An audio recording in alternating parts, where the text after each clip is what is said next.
हाथ में तिरंगा लेकर सांसद विजय बघेल ने लगाया भारतीय सेना का जयकारा।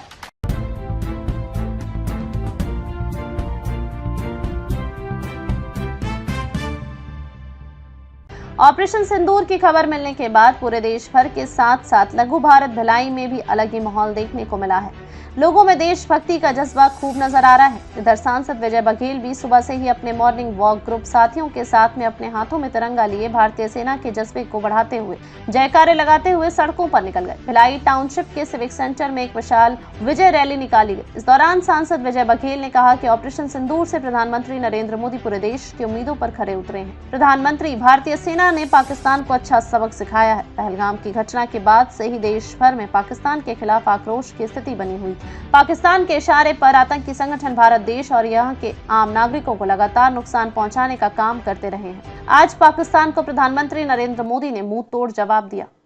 कश्मीर के पहलगाम में जो पिछले दिनों दर्द भरा हादसा हुआ था, क्रूर आतंकवादियों ने हमारे लगभग 25 भाइयों को उनके परिवार के सामने, उनकी पत्नी के सामने कत्ल कर दिए। ऐसे दर्द भरे हादसे से पूरा देश सिहर गया। पूरा देश क्रोधित हो गया, आक्रोशित हो गया। और उसी को समेटे हुए आदरणीय हमारे प्रधानमंत्री माननीय नरेंद्र मोदी जी ने पूरी भावनाओं को अपने वक्तव्य में उन्होंने व्यक्त किया और कहा कि 140 करोड़ जनता की भावनाओं को मैं अपने दिल में बसाए हुए उन आतंकवादियों को ऐसी सज़ा देंगे जिसकी कल्पना भी वो लोग नहीं कर पाए होंगे। और निरंतर इस पर कार्रवाइयाँ चल रही थी, देश इंतज़ार कर रहा था।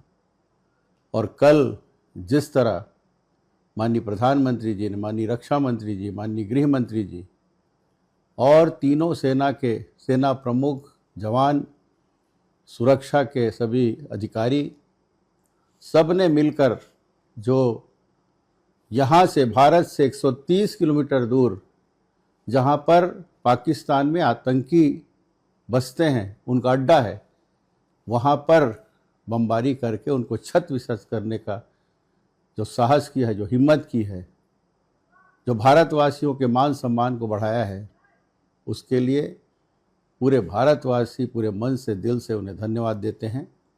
और पाकिस्तान को चेतावनी भी है कि अब इस तरह के कृत्य करोगे तो निश्चित रूप से बख्शा नहीं जाएगा। और सिर्फ भारत ही नहीं, पूरा विश्व इसकी सराहना कर रहे हैं, क्योंकि आतंकवादियों से सिर्फ हमारा देश ही नहीं प्रभावित है, विश्व के अनेक देश प्रभावित हैं। यहाँ तक कि पाकिस्तान के भी लोग शांति चाहते हैं, अमन चाहते हैं, सौहार्द चाहते हैं, भाईचारा चाहते हैं। लेकिन कुछ ही लोग हैं, और ख़ासकर जो बड़े ओहदे में बैठे लोग हैं, राजनेता, प्रधानमंत्री, वहाँ के सुरक्षा मंत्री, वहाँ के सुरक्षा अधिकारी, वो लोग खुद इस तरह के कृत्य को ताकत दे रहे हैं, हिम्मत दे रहे हैं, हौसला दे रहे हैं, बढ़ावा दे रहे हैं। उसका परिणाम है कि पूरे विश्व में आतंक फैलते जा रहा है और उसको ख़त्म करने का संकल्प आज भारत ने लिया है, माननीय प्रधानमंत्री जी के नेतृत्व में लिया है, मोदी जी के। उसको सारा विश्व सराह रहा है। वो दिन दूर नहीं जब पूरी तरह आतंकवाद खत्म होगा, और ख़त्म करने के लिए भारत ही नेतृत्व करता होगा। ये हमारे प्रधानमंत्री जी ने आज दिखा दिया है। हम उन्हें बहुत बहुत धन्यवाद देते हैं, और पूरा भारतवासी को। इस दौर में हो सकता है कल युद्ध की भी संभावना हो सकती है, इसलिए हमारे ज़िले को, हमारे दुर्ग को मॉकड्रिल के लिए चिन्हित किया गया है। आप लोग घबराइए ना, आप लोग चिंता मत करिए। एक जनप्रतिनिधि होने के नाते मेरा विनम्र निवेदन है कि जो जो दिशा निर्देश युद्ध के समय जनता जनार्दन से की जाती है, और ख़ासकर दुर्ग में जो चिन्हित हुआ है, उसको आप अक्षरशः पालन करें। अभी समयबद्ध तरीके से आपको बताया जाएगा प्रशासनिक दृष्टिकोण से, और मैं भी एक जनप्रतिनिधि होने के नाते जो जो जानकारियाँ लगेगी मैं आपसे शेयर करूँगा, आपको बताऊँगा, और आप उसी तरह सावधानी बरतिएगा, अनुशासित रहिएगा। यहाँ की अंदरूनी व्यवस्था को हम ना बिगाड़ें। यहाँ हम लोग जातिगत संप्रदायगत कोई भी चर्चा आपस में ना करें। सिर्फ भारत है, भारत माँ के लाल हैं, उस भाव से हम सब यहाँ भाईचारा बनाए रखें, ये मेरा निवेदन है।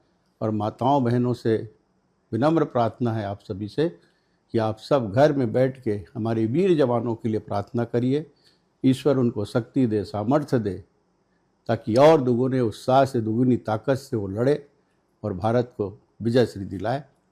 उनके परिवारजनों के प्रति भी हम इसी तरह उनको ताकत दे, हिम्मत दे, उसके लिए हम सब मिलकर प्रार्थना करें। ये मेरा निवेदन है।